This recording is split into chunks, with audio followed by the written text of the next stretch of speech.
think we are live. Hello and welcome. Thank you for joining us today. I know there was a bit of confusion with the American springtime and UK springtime. Obviously, if you're in the US, you changed your clocks already.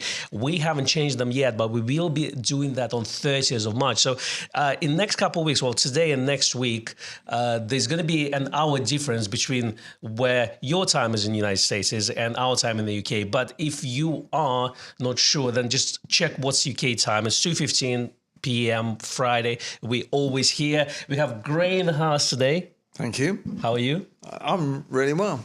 Well, welcome to the Friday. Welcome to the Friday Fandango. Yes, we did win some awards. It's always nice to win awards, isn't it? Yeah, it's a nice sort of it's a nice indicator that what you're doing people appreciate. That's true. That's true. And we only won those awards because you voted for us. Yes. So for all of you who voted for us, our profound thanks. It is hugely appreciated. And we should explain, we perhaps should explain who put on the awards and... Absolutely. Well, we're going to give it a pause for a moment because we're going to say hello for everyone in the chat. Oh, yes. Hello, Simon, Jacob, Rick Getty, Andy Hates, John Riley, David Muscoro, Jay Blue. Fantastic. We got Colin Murphy in the chat as well. Len Oshman, Per Elizen. I'm sorry for butchering your name. Michael Reed, John Hughes, Personnelman Terry. Alan Terry, was good to see you this week in the shop and at photography show as well.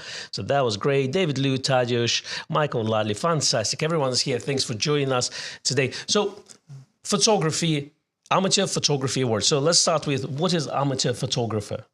Well, Amateur Photographer is a British magazine that began life in 1884. And it's the only photography publication in the world that's weekly, which is it's a huge job. I mean, I know from editing Nikon magazine, the challenge of putting 60 pages of that together keeps me and can keep me fully occupied. Yeah, that's quarterly, and then they do it every week. They do it every week, and they've got a great team with people like. The editor Nigel Atherton and deputy editor Jeff Harris. They're really a great bunch. And amateur, I mean, it's you get the sort of thing that professional photographer, amateur photographer, meaning someone who doesn't do it for a living. It also goes back to the days of when amateur also meant love of something. So I believe that's where its origin sort of began. And I mean, he's Nigel Atherton's long-serving. I don't know how many years, but it's certainly getting up there, isn't it? I think so. He's been around, yeah. Yeah. So they're weekly, and they've been around for a few years at least. Yeah, so since 1884. Since 1884. And every year for the last 48 years, they've held an awards ceremony sort of acknowledging the best and brightest, the equipment, etc. Absolutely. So is that the oldest magazine in the world? Photography magazine. I think it probably is. I mean, it's possible that there's a photographic magazine somewhere in the world that's older. If it is, I don't know. I've been reading it since I was about 16. Wow.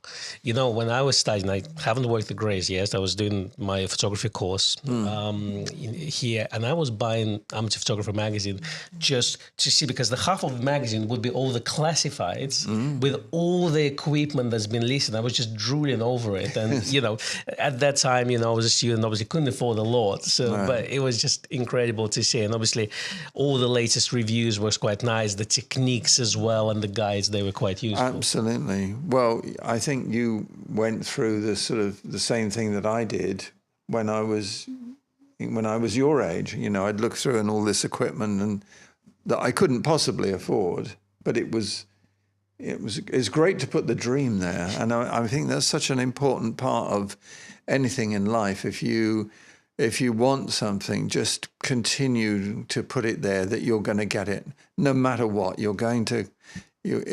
going to happen. Absolutely. Thank you very much, everyone, for confirming that the audio and video is good. That's really good to hear. So none of the mics shut off. And then Michael Reed he said, I just renewed my subscription for Nikon Owners, wonderful magazine, source of Nikon information. So speaking of other magazines. Well, thank you very much indeed. It's appreciated, I can tell you. So let's talk about the awards. How long these awards have been running now? It's 48 years. So for 48 years. Okay. Yep. And it's obviously it's a UK-based awards. You've been going there, I assume, not for 48 years, but for quite some time. Yeah, I think the first one that I went to was, which was our first award that we won, which was in 1994, which was held at the BAFTA headquarters on Piccadilly, and David Bailey won an award just in front of me, so he was there. And then we won for, Retailer of the Year award, which is what they used to call it. So it's like Oscars, but for photography, or maybe BAFTAs, because it's mainly British-based. Yes. I mean, people do tend to refer them to the Oscars of the photographic industry. And because that travels more internationally, doesn't it? That's true. And then obviously, like a lot of dealers are participating. One of the kind of most important awards is the Good Service Awards, which is where you vote for your favorite retailer. We won this one, didn't we? Yes, and they're divided from this year, they're divided into the Good Service Award, which some excellent shops won, and then there was a Gold Award, and the next award, which is the Platinum Good Service Award, which is the shop that won the most awards, and I was delighted, and we were all thrilled, really. That we've won for the 9th year in a row, and we've won every year since it was inaugurated. And to win it in our 40th anniversary meant something really special. So it's a good indicator, really, of it's a barometer of that you're doing more things right than you're doing wrong. That's right. And as a business owner, how important is this award to you? Well, very, very important, because if someone comes across you for the first time and wants to do business with you, either in person in the shop or over the telephone or online, and we have a very busy online mail order service, they want to have the confidence that if they part with their money, you're going to look after them. And I think the important factor is if something goes wrong, how will you deal with it? And we bend over backwards to make sure that everyone goes away happy. And occasionally you get glitches, as everyone does, but we always handle it very, very quickly and ensure that the person that was having a difficulty, but it happens pretty rarely, I'd have to say. That's right. It just reminded me of my later experience, not with Grays of Westminster, but with a regular dealer, a retailer, not specifically photography, but if something goes wrong, you have to go to online chat because there's no phone number, and you talk to AI. That's right. Yeah, and it violates any sort of personal that anyone's going to deal with you, and it's so frustrating.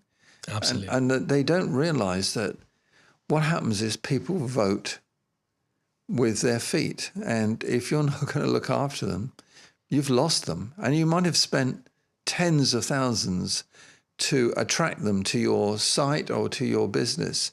Something goes wrong and they're on some robotic chat thing that only gives them a list of options. Well, what if the question you have is not one of those options? If you type it in, it doesn't recognize it. That's true, because I think what we forget about that everyone has their own individual circumstances, so everyone's case can be slightly different, so they're not all the same. No. We don't use our cameras or lenses the same way or for the same applications, so everyone is slightly different. So to get the right advice for this specific person, I think is quite important. Yeah. That's what you don't get with a kind of big retailers or big online places where you can't really talk to real people. No, that's right. So, just to finish off, so this is the award. So again, thank you very, very much indeed. I'm just going to carefully put that to one side. Sorry. Fantastic. Bash the mic. Yeah. And I want to say thank you to Jay Blue, who opened our coffee fund, which is open. Ooh. Thank you very much. He says, happy Friday to Gray and Kon. Thank you. Enjoy the coffee with a K. I like that.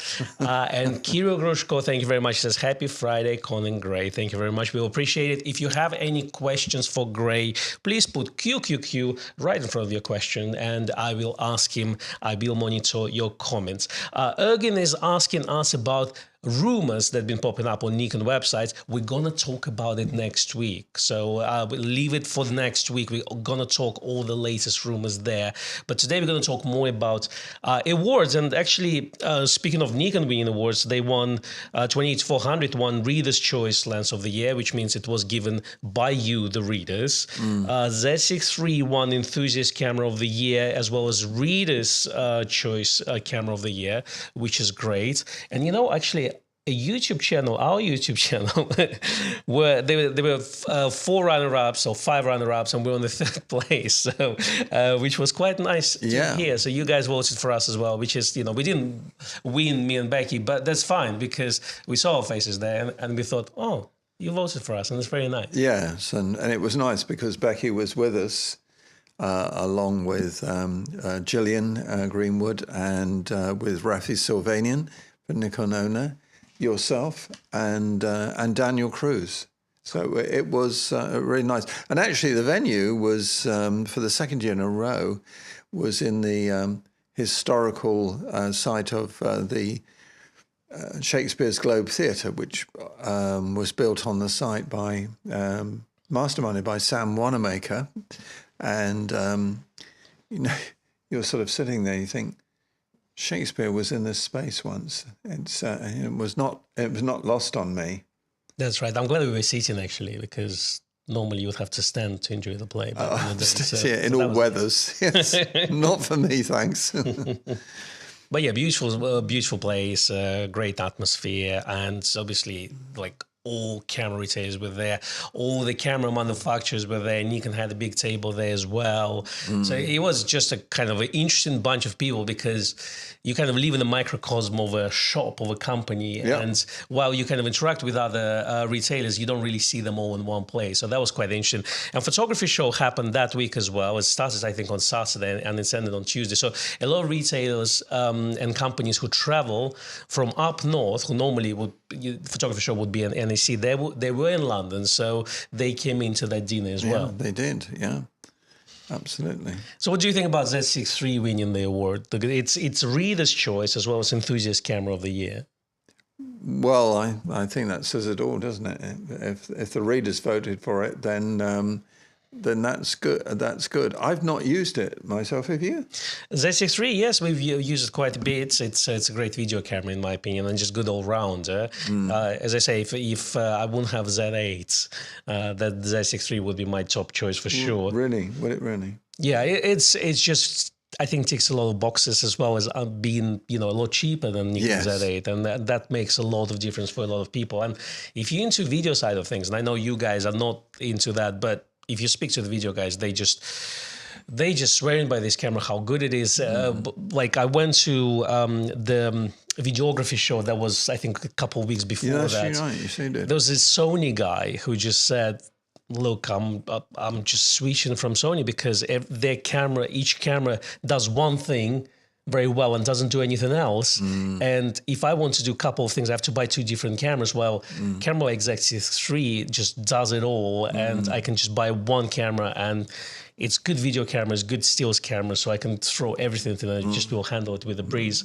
And then we had 28-400 as well, which was quite interesting to me because it's quite a large lens as well, but it's all rounder. It goes from 28 mil, so nice and wide angle, to telephoto, so you can do a bit of sports and wildlife with it. I didn't expect it to win, to be honest with you. Either did I. Yeah. I think it may have surprised Nikon. That's right. Because they did so well last year. They won a slew. They were always walking up on that stage, weren't they? Absolutely. And well, bully for them. People in the chat, let us know what you think about the A63 and 28-400. Yes. I would like to know that. But yes, absolutely. Again, reader's choice. I think that's kind of the popularity award, isn't it? So I think that says it all. You won an award as well yourself, and it is called Chris Cheesman's Memorial Award. Tell me a little bit about it. Well, Chris Cheesman was the news reporter on Amateur Photographer, or AP as it's known as, for I think over 20 years, and very good at his job. Who tragically passed away, and Nikon wanted to honour him by creating an award in his name, which is given to people who've what's the description, had have made an exceptional contribution to photography, and it is a huge validation. And much to my great shock, it's a nice award. Yes, it's incredibly heavy. I mean, if I filled it full of drink, I don't know whether I'd trust myself to pour it without pouring it over everybody. But it's I won't say it looks a little bit empty. It needs something special in there. Absolutely, a single malt. Yeah, with a few years on it. Yes, because when these award ceremonies, I just sit there and I think, I try and guess who it's going to be, and it wouldn't have remotely occurred to me. Do you want to put the picture up? Yes, absolutely. It wouldn't have remotely occurred to me that I would have been in line for it, because when he started talking and he started showing these pictures from my past. Just wait a second, Gray, for a moment. It looks like it's buffering a little bit. Let's just see if it's... We haven't had that in a while, have we? All right, let's see. I'm just going to ask the chat if we are buffering, or is it just on our end?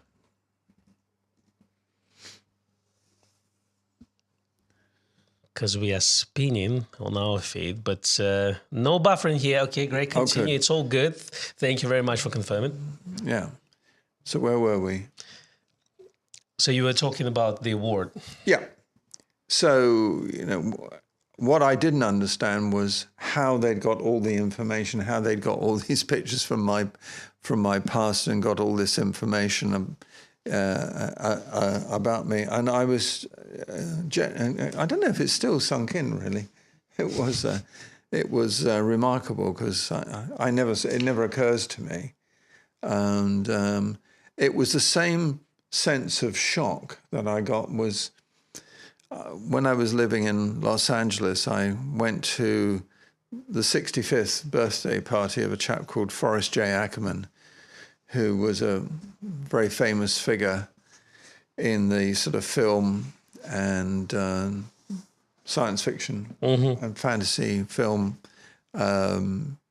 He was acknowledged by people like Spielberg and Lucas. In fact, on the wall in his incredible collection of stuff, he had a poster for Star Wars, the first issue poster, which was handwritten, and it said to Forry, which is how they abbreviate his name, "Thank you for raising us so well. May the force always be with you." And it was signed George Lucas. And the one next to it was a similar fulsome tribute to him by Steven Spielberg. And if you ever see the Michael Jackson video for Thriller, where he's sitting in the cinema with his girlfriend, there's a chap sitting behind him in glasses and spectacles eating popcorn. Well, that's Forrest. And Forry had invited me to his 65th birthday party, and it was all the guys from Star Wars and Star Trek in the audience, and famous directors, and the mayor of Los Angeles, Tom Bradley, had made it Forrest J. Ackerman Day, and people like Ray Bradbury were in the audience, and it was quite an evening. And I sat there, and an unknown at this table just as a guest, and what happened was when he would announce someone, all the lights would go out and the spotlight would go on that person. And he said, and the next person that's going to come up and talk to you is a young writer and photographer from England who I think is going to do very well. And I thought, damn, I've got competition. and then he says, so come to the stage, Gray Levett. And all the lights went out, and I had this blinding sort of spotlight on me, and I couldn't see my way to the stage. Gentle hands were guiding me towards the front. I could not find the stairs. I just couldn't see where I was going. I was going, what am I going to say? What am I going to say? And I felt these huge hands on my shoulder, and I was lifted bodily off the floor onto the stage and was staring into the eyes of Richard Keel. And for those of you who have ever watched one of the Roger Moore James Bond films that featured someone called Jaws who had metal teeth, I think he was over 7 foot. He was a giant. It was him. And he whispered in my ear. He said, "Don't be worried, Gray. You'll do fine." He was like a gentle giant. I thought, well, if Richard Keel thinks I'm okay. But it was a bit like that, totally and utterly unprepared, but profoundly grateful. So, thank you very much. There we are. I saw your face. And I look shocked. On the table, absolutely. Yeah. Absolutely. There's a good discussion of what whiskey should go in there. And Michael Reeder says a bottle of Bushmills 21-year-old single malt would Which one? Bushmills 21-year-old single malt. I don't know that. And then Jay Blue says, I prefer, was it Lagavulin? Is that the peaty one from the Isle of Skye? I don't know. I only know the Lafroy, which is very peaty. It's not to my taste. I kind of like Glenlivet. Yeah. Is that what goes in there? I don't know. I just don't want to drop it. It needs to be christened, Do you notice some pressure coming for someone who's looking for a drink? Interesting. But more suggestions, please, in the chat. I'm just going to scroll through your comments as well. If you have questions for Gray, yes, please do. You right in front of the question. One of the questions was, is it made of crystal? It is, yes. Yeah. Fantastic. That's good. Let's see. Almir says, I still got my copy of very first Gazette back in the 90s. I guess Grays of Westminster Gazette that we used to publish. Gosh, in fact, it was the review of the Gazette that convinced me to buy Nikon F90X and lenses, which I still use today. The F90X? That's right. I thought that was a great camera. I used mine for years and years and years. I really punished it, but I thought it was a lovely camera to use and very successful. Absolutely. I mean, nowadays where people tend to go for manual focus cameras, like let's say F3 or, FM3, where those prices are going up, cameras like F90 is very underrated and can be bought very inexpensively nowadays, just because it's autofocus, and the design is more of a kind of a 90s design, compared to, let's say, a timeless classic like cameras F3 and the FM series.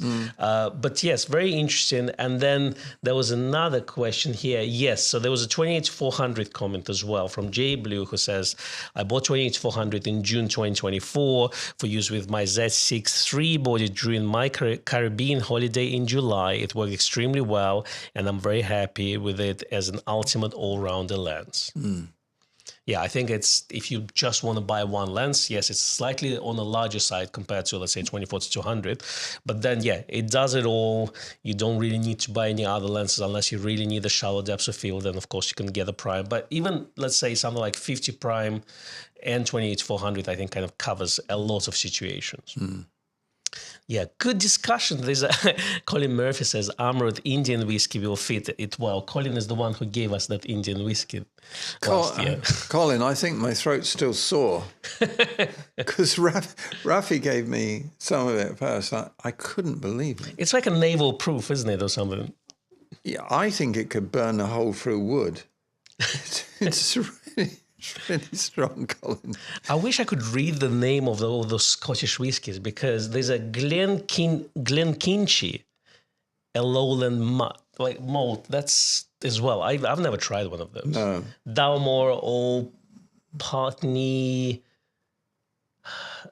Glenkinchie, all non-smoky and non-peaty. Would you like? Do you like peaty whiskey, or do you like really, more? No, the same for me. Yeah. Yeah. I like Glenmorangie too. In fact, there's a very, very funny commercial with Harrison Ford in the Highlands of Scotland. Okay. We're doing an advert for Glenmorangie, and it's a riff on him being occasionally being quite a grumpy person, but it's great fun to watch. And you know, if you have a moment, just type in Glenmorangie Harrison Ford or Harrison Ford and whiskey advert and give it a spin. It's quite amusing. Back to the topic. Back to the topic, yes. We have diverted somewhat. That's right. That's another. It's like me and Becky. We start with digital, and then for half an hour we just start talking about film, and then we talk for half an hour. And me and you, we're going to talk about whiskey for half an hour. Oh, I see. Yes, absolutely. Coming back to Platinum Good Service Award. Yeah. Obviously, like, you've started the shop. It's 40th years anniversary of the shop. How did the camera shops have changed over the years? Well, for one thing, we didn't. There was no mail order, really, no mail order service, unless you were centrally based and nationally well known. Say rather like Wallace Heaton, who had a number of stores in London. And in fact, were royal warrant holders to Her Majesty the Queen, the late Queen Elizabeth II. And they used to publish every year the Wallace Heaton Blue Book. And it was sort of this thick. And they used to test all the lenses before they went out. They had a complete testing department, and they would supply you with a negative taken with that thing, and if the lens was substandard, they wouldn't send it to you. It's just like a certificate of performance, isn't it, in a way? Well, I didn't understand, you know, why go to all that troubling expense of setting up a testing department. Presumably it's been tested by the manufacturer. If there was a problem, that occasionally you would get what we used to call a Friday lens. You would deal with it, but they were offering an extraordinary service. And Alan Withers, who was for many years the representative of Photax and a number of other companies, and a good chum of ours, he worked at Wallace Heaton in the days when you changed your shirt collar.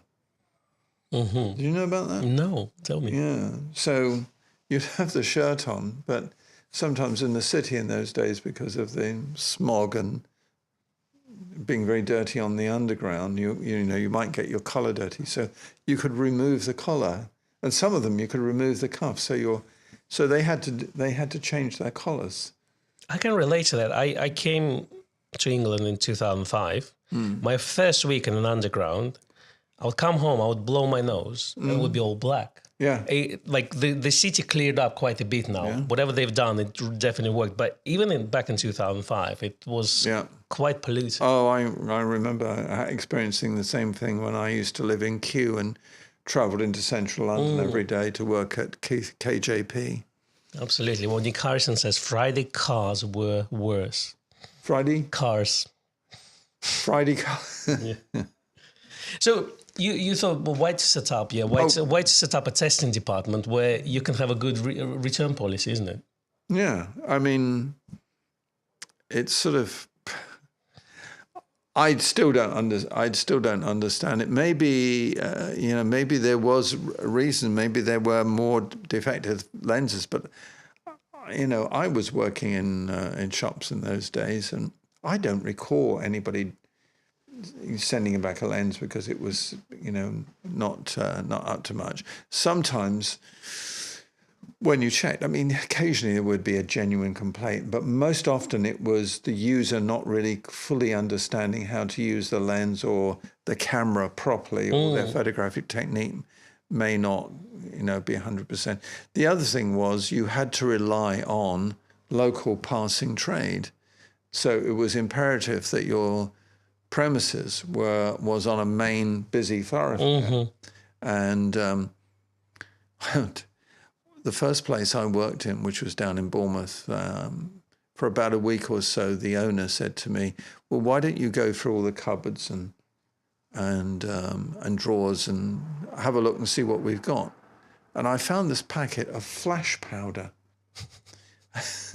And if you ever see these films of Victorian days where people had to set ramrods straight and they would have a little tripod and a grip that would hold the back of their heads in a stiff position like that, and the photographer would have a bar and he would fire something with a flash powder, would set off this great big boom.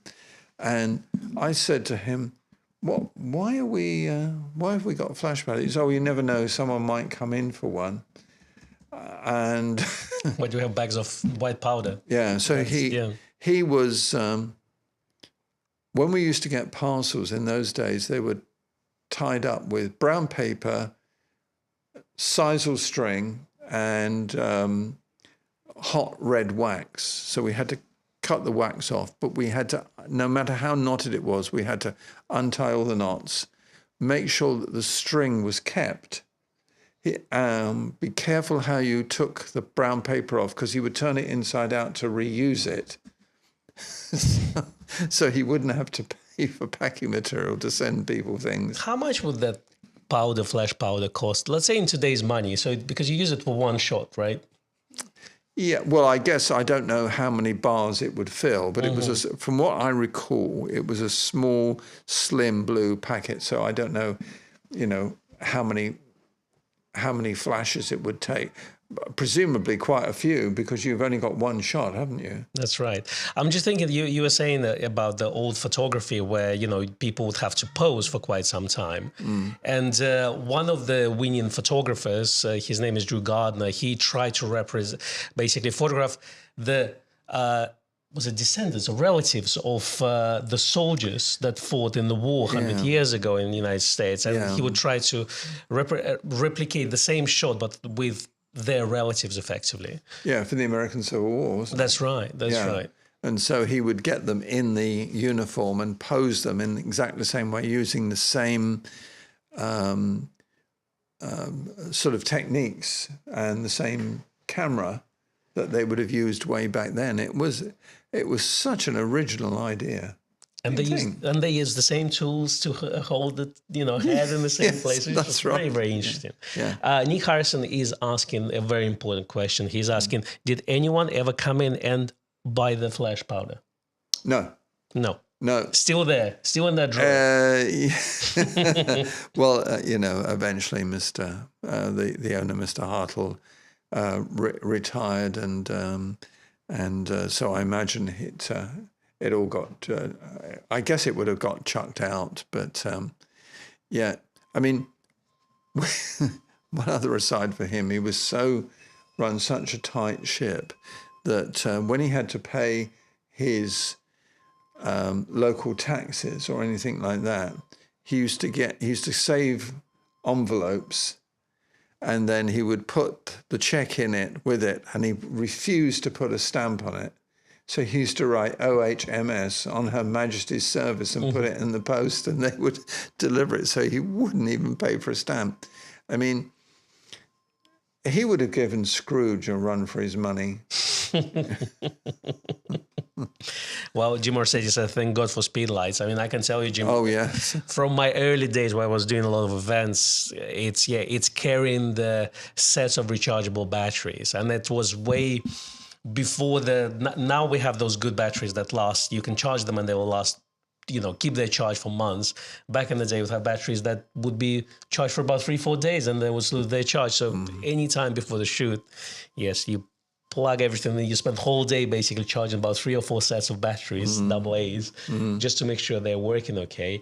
And David Alden Webb says, I wore a collar detached shirts at school.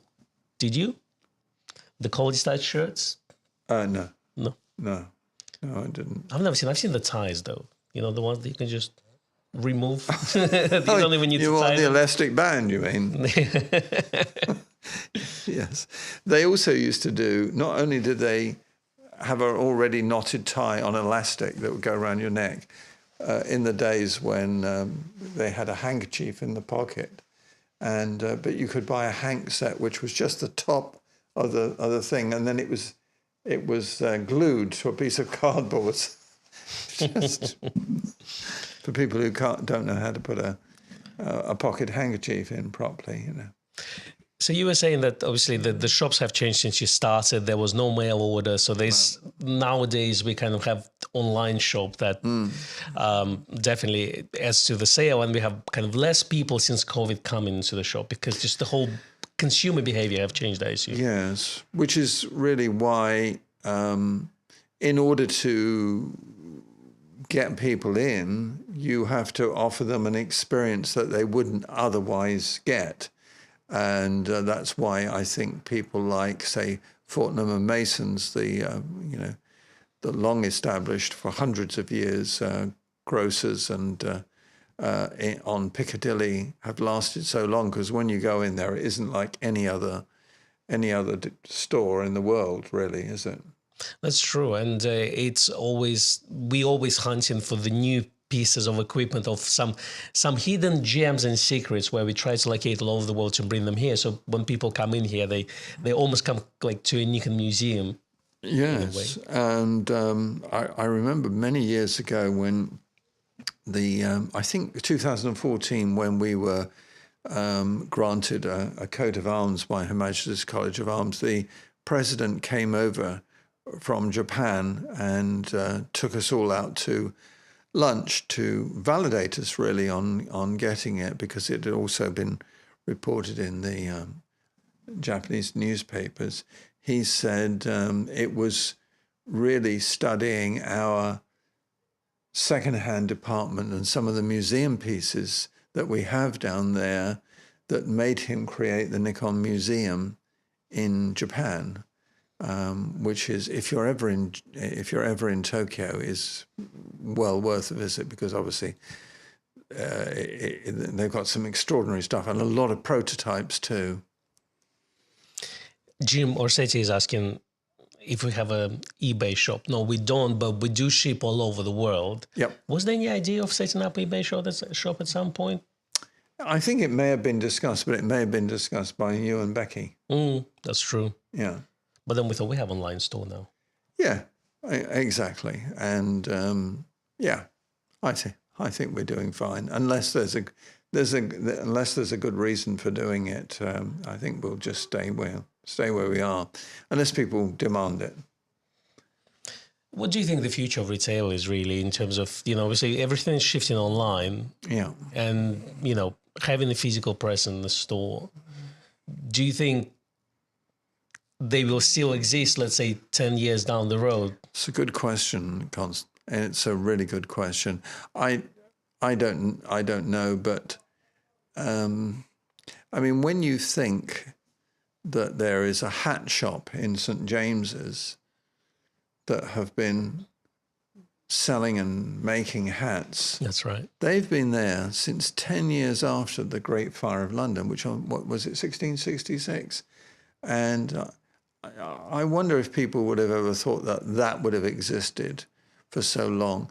As long as there are people who prefer to be looked after personally, because in a way what we are is a piece of retail theatre.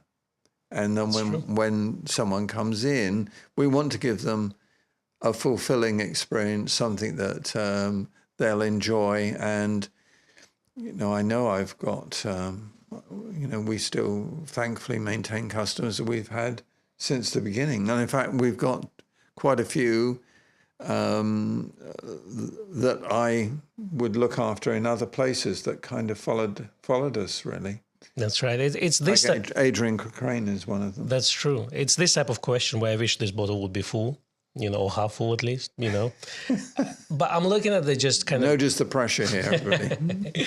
But I'm looking at general kind of photography retail landscape in the United Kingdom, where you have kind of a general shops that go kind of this particular mode of being, let's say, Currys and, kind of this type of retailers where we're going to stock everything. We're going to have retail stores, but this kind of electronic store type of experience.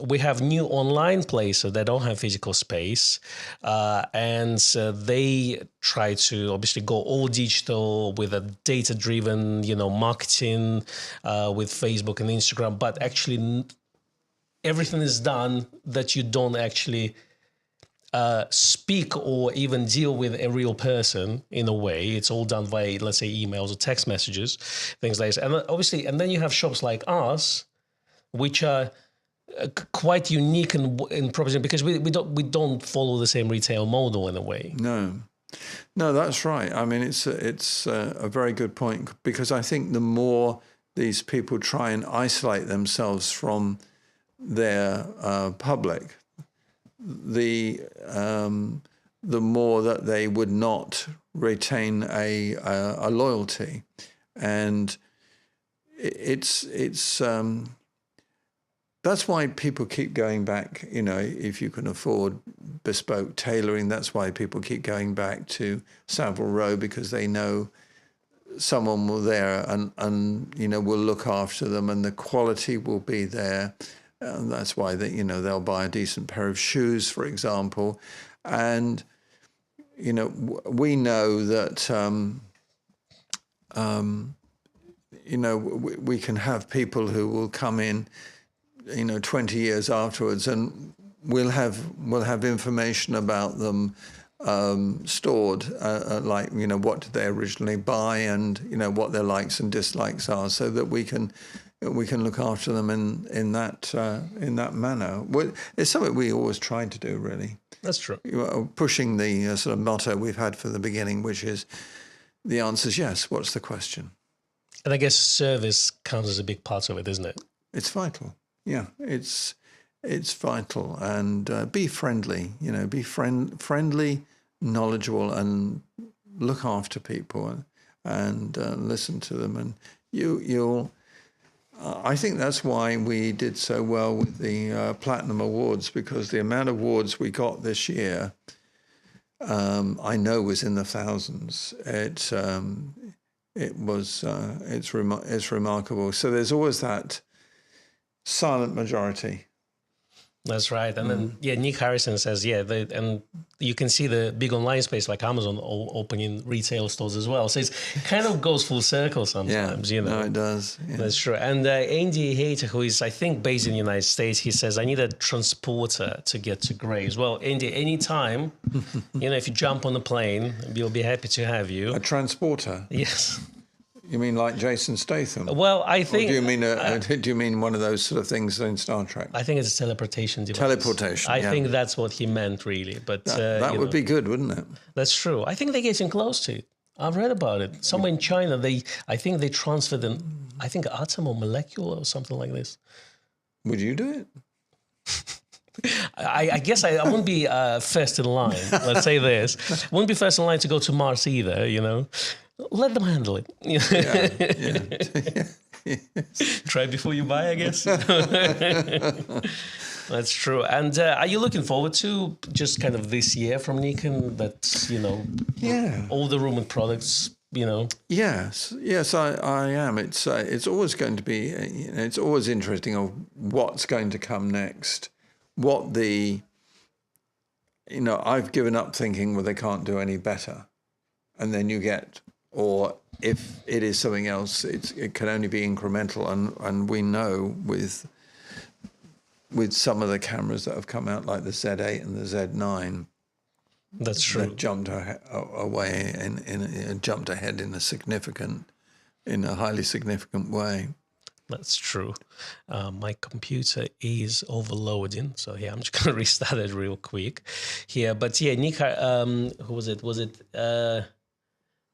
Nick? I think was saying that he prefers to come to the shop instead of just calling in and things like this. So let's see, and we are back. I think Keith Sanders says, I'm old school and I like to speak to a real person, so Grays isn't my first port of call for photo gear. Thank you very much, Keith. We appreciate that. Thank you. And then let's see. And then he says, there are very few shops in the US now as well. I guess if you're in New York, you are quite sad because you've got quite a few shops in New York, but everywhere else, I guess, it's much harder to come by. Let's see. Dave Walker is in the chat. Good to see you, Dave. Fantastic. Alan Murray says, I can't get the knowledge I need on Nikon products from any other retailer. This is where the service excels. I guess it's important because we all different people. We all kind of doing different things because we have people who specialize in, let's say, macro equipment, and then people who know all about film cameras. Let's say I know about film cameras, but when it comes to Nikon F and Nikon F2 and Nikon mods, I go straight to you because I get confused with with all the different models, especially if you look at F2 and all the prisms they have for it. But it's good to have people that kind of specialize in one thing and they know it really well, instead of, let's say, stocking thousands of products and have just basic knowledge of them. Yeah. Well, I think so. You go to, in KJP, which was Keith Johnson Photographic, which was a big London pro dealer where I worked, that was then bought out by Calumet, which was then taken over, I think, by Wex. Wex, yeah. We had different people there. We had someone who just specialized in studio flash. That was where you went. And then we had someone in the darkroom department, because we sold enlargers, 5.4 enlargers and things like that, and all the big De Beers, and we had them all there. And then the chap that ran that department, he knew everything there was to know about that. While I have you this, what is the best brand of enlarger? What's the best brand? Yeah. Well, De Beer? Well, it certainly was highly rated then. All the pros I knew had De Beer. I'm on the market for one. Are you really? Yeah. Wow. Probably going to set up on my garage. Wow. When you do, invite me down. Definitely. Definitely. Yeah, that's the thing. I think it's one of the things where if you have the knowledge, then you will have people who will ask those questions. And a lot of people also, we have people come into the store and, let's say, I'm an artist and I want to take photographs. Which camera do I need? And then it's your job as a salesperson to work out actually what specific needs they have from this kind of broad statement. Yeah. That any camera, coming from what they need the camera for, what they're going to use it for, what their budget is, and what's the best gear to fit those particular set of conditions, isn't it?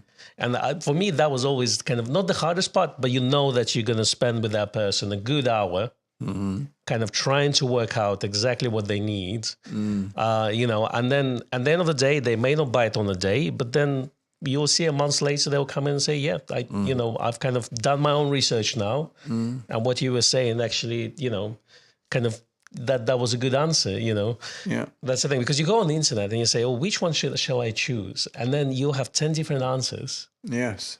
and then you don't know which actually answer will suit your specific needs. They all could be correct answers, but you won't know until you actually try. No, no, that's right. No. Well, what I'm always interested in really is there anything that you would need from a Nikon retailer that you're not getting from Grays of Westminster? Is there some area that we're not covering that you think would be important and valuable to you? And we can certainly look at it. In fact, we welcome contributions from people because we're trying to look after you really, and make sure that you get everything that you possibly need, and you can go, thank heavens. And I recall many years ago, I got a call one Sunday from Richard Young, the Society photographer, and he was at the BAFTAs. Mm-hmm. And he got out of his car and his bag collapsed and smashed his camera on the floor. And this was one of the big nights of the year. And he rang me up in a complete panic and said, look, I'm so-and-so, so-and-so, so-and-so. And he was waiting in line, and obviously his competitors were laughing up their sleeves, really, and enjoying his discomfort, according to him.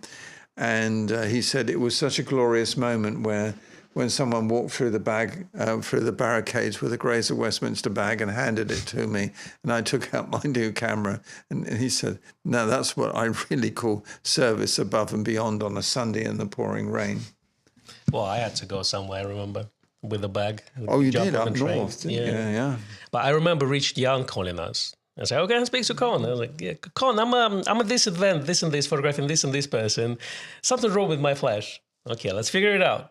So I would spend 5-10 minutes figuring out what the settings were incorrect. So, okay, bye. So, it's coming up. I'm gonna shoot. And it was kind of fun experience. And then that obviously you were part of whatever he's done on that day. Yeah, no, absolutely. There's a good discussion in the chat about enlargers. So DVR 5x7, according to John Hughes, he used it. It was great. So yeah, definitely more enlargers recommendations are greatly appreciated. And yes, as Gray said, the feedback of what you want from a Nikon shop is always welcome. So we appreciate that. Misi is in the chat and he says, best advice I ever got was when I came into the shop while very dubious about all this new digital camera stuff, and I got handed a D50 and was amazed. Still a great camera. Yeah, still absolutely. A great camera. I think they're all going to come back. We're going to get all this into this YouTube fashion where they'll say D70 is the camera that makes film-like images, Yes. Because of the CCD sensor. Jim is asking, is there any advantage to buying a Nikon over FM series? So this is an interesting question, Gray.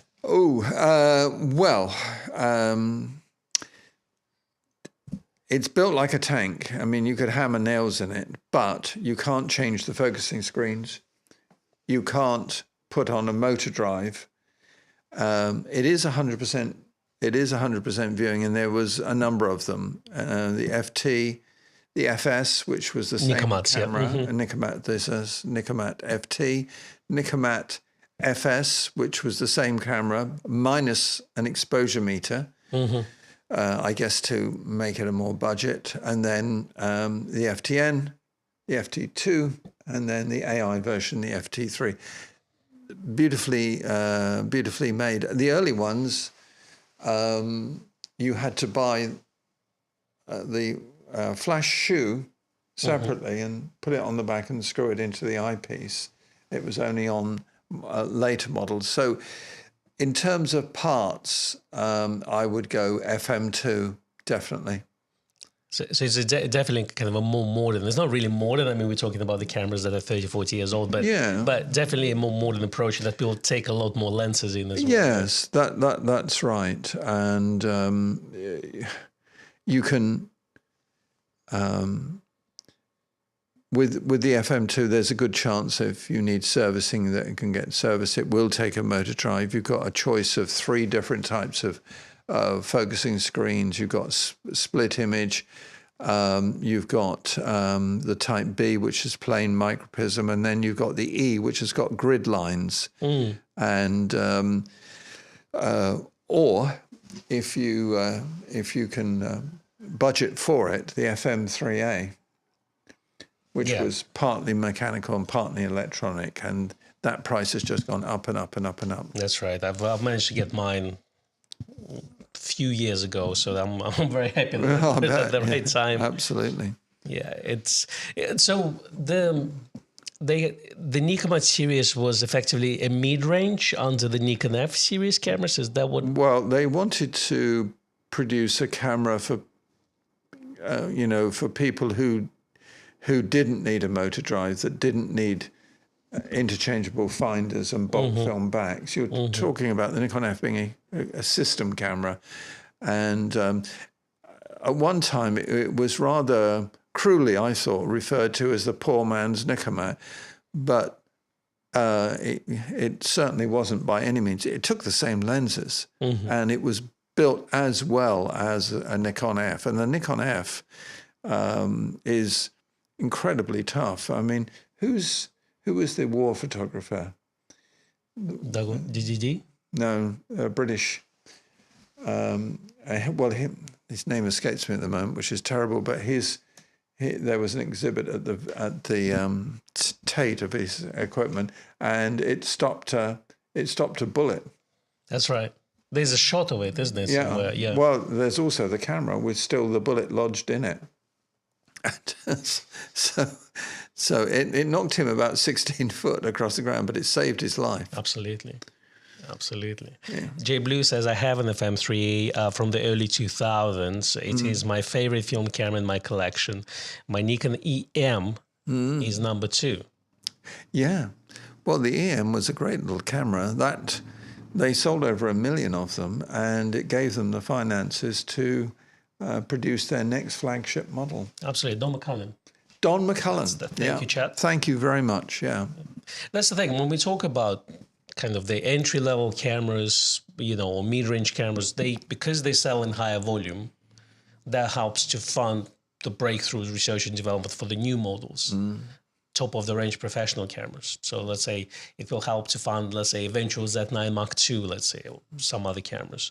So it is always, of course, it's kind of bread and butter of those things. And when we talk about, let's say, the rumored Z5 Mark II, and you would say, well, how can we get excited, let's say, about the camera that's supposed to be the cheapest full-frame camera on the budget, an entry-level one? So we know they're not going to do any breakthroughs. How can we get excited about this? But that potentially camera will help to fund research and development for the future products, and that's very useful. Yes.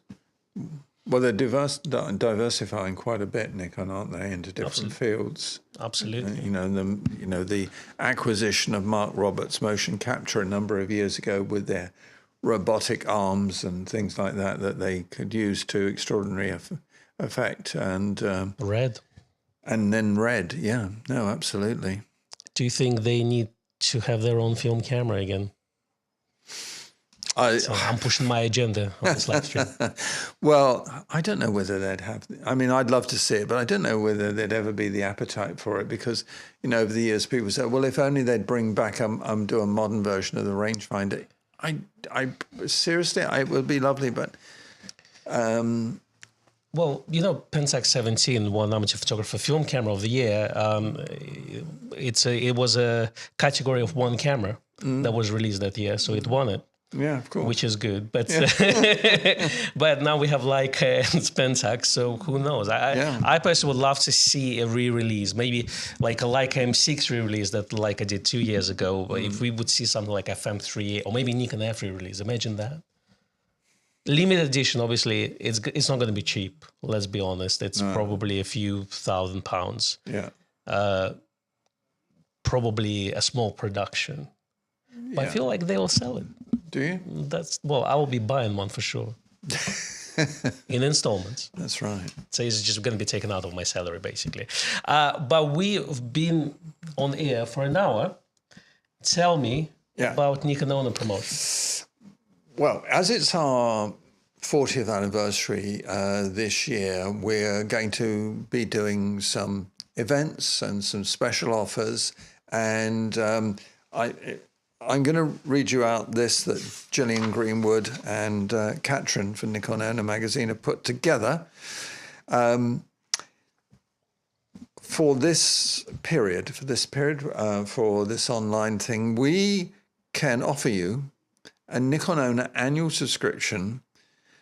Instead of £49, you can get it for £29. And if you join, which means if you take out your subscription before midnight on Monday, the 24th of March, we will add your name into an exciting mystery prize draw. Now, here's what you get for your £29. This is a digital annual subscription. Normally £49, special price £29. Nikon Owner, it's a lavish, full-colour, 60-page quarterly magazine. Here she is here.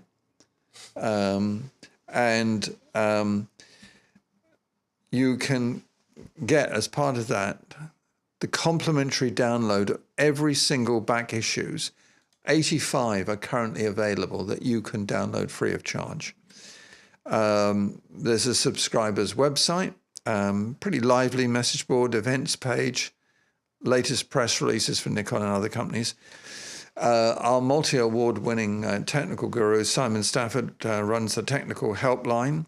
That's a complimentary advice thing. So there's a huge amount of questions and answers already answered on a vast range of topics, and the question and Simon's answer.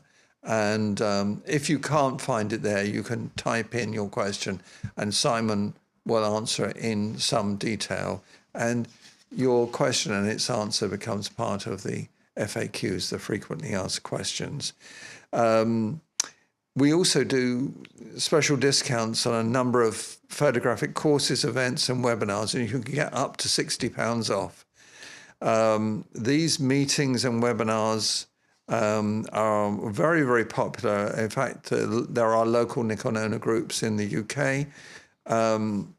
So if you're interested, and we'd love you to join, I think you'll find it interesting. We cover a wide range of topics there, and we're always welcome seeing your images, receiving your input, and it's on beautiful, high quality, glossy paper. Here's one with our friend Jim Brandenburg. Not Jim Brandenburg, I beg your pardon, Joe McNally. Jim Brandenburg was on another one. That's it. Just part of the 40th anniversary. That's right. So the link, I know some of you are asking in the chat. So Jim, the link is under the description in this video. So if you go under the video itself, there's description there. So click on the link at checkout. Use the discount code, which is KONLIVE, all one word.